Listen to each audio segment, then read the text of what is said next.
What's up, guys? It is official. Well, it's hard to say official until it actually happens, but the news is out. Drake and Kanye are dropping on the same day. Next week, September 3rd, they're both scheduled to drop. Drake, Certified Lover Boy, Kanye, Donda. I cannot wait to see how this hashes out. If it actually happens, I will be kind of surprised because big releases like this generally don't release on the same day. And I see a lot of people out in the world of the internet saying that, oh, Drake's gonna wash Kanye. I don't think so.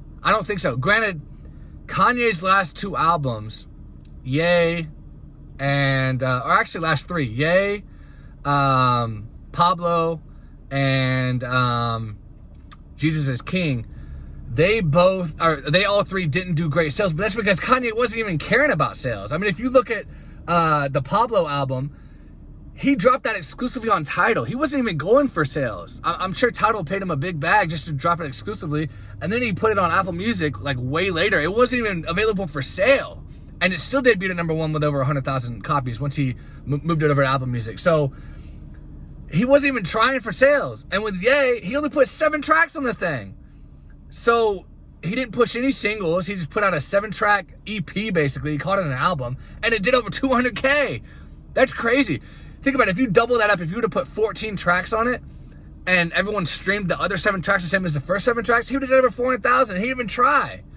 And then with Jesus is King, he only did 11 tracks, a bunch of short stuff, a completely different direction, didn't push any big singles or anything, and it still did well over 200,000, like 240 or something like that, like more than Ye did. So Kanye has fans. And look, I am a Kanye fan. Kanye is one of my favorite rappers of all time. I'm very excited to hear this. And listen, this album, Donda, has 24 tracks.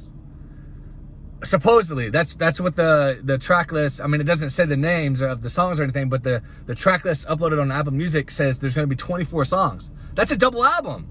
That's the most tracks Kanye has ever put on an album. I think Late Registration had maybe 21, 22.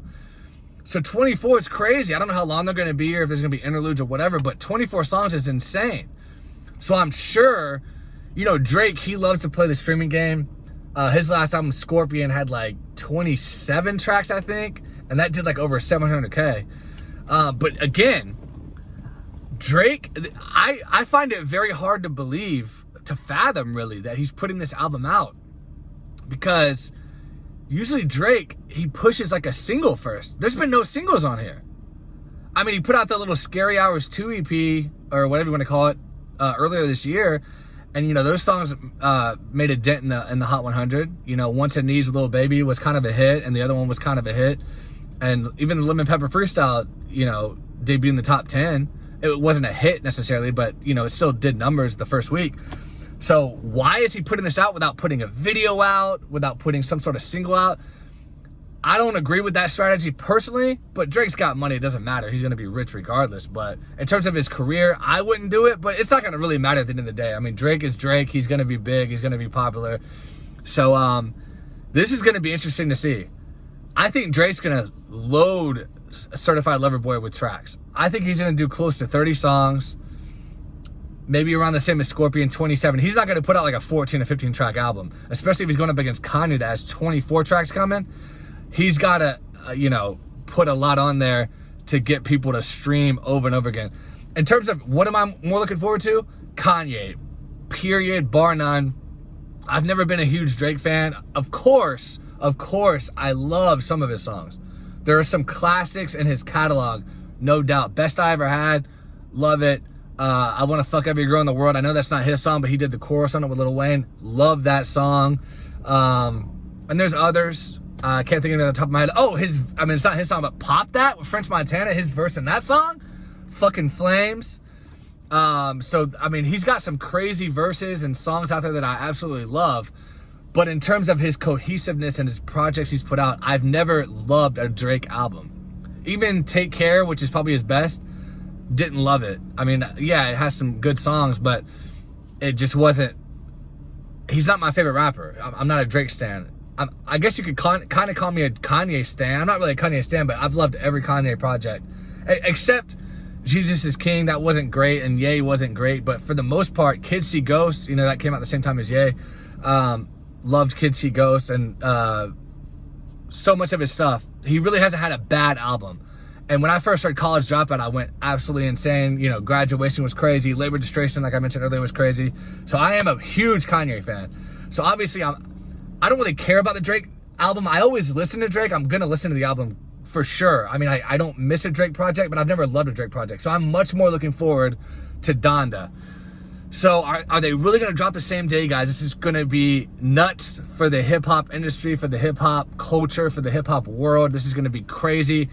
In terms of my prediction on who is going to win the sales battle, if I was a betting man, which I don't gamble, but if I was a betting man, I would probably give it to Drake because overall, he is a slightly more popular artist. He's had a lot more hits. But Kanye has also had a ton of hits, a ton of huge multi-platinum albums, but he never tried as hard to be a big radio star after like 2000, around the time Yeezus came out. That was when he just didn't care about becoming, the biggest radio star anymore. Before that, he was huge, top 10 hits nonstop, but he slowed down, and I think that was partly intentional. He was just like, fuck it, I just want to make the music I want to make. If my fans rock with me, they rock with me. If they don't, then whatever. But he had built up enough of a fan base to be able to do that at that point. Drake, on the other hand, still has to have hits, has to be on the radio, has to have the biggest songs. So I do, if I had to gamble, if I had to bet, I would imagine that Drake would probably win slightly, though. It's going to be a lot closer than you think. I think Kanye could break 500,000 in the first week with Donda. And I think Drake could probably do around 600,000. So, I mean, it's going to be within 100,000, I think. But I'll do sales predictions on both of them once they actually come out and I see the track list and stuff like that. So I'll make more videos for both of them. But right now, I'm going to give it a slight edge to Drake on who would win the battle for number one. But we'll see. That would be crazy if Kanye wins. This is going to be his biggest selling album in a long time because he has been doing promo like crazy with all the shows in Atlanta and now Chicago. And I mean, this is going to be one of his highest selling albums. So we'll see. It's going to be very close. He could even win number one. When they both release, I might do another update video. But for now, I'm going to give this slight edge to Drake. But it's going to be way closer than people think. So we'll see. Anyway, guys, please subscribe if you haven't. Give me a like. Let me know in the comments who you think is going to win the sales battle and what you think about this entire situation. And I'll talk to you guys later.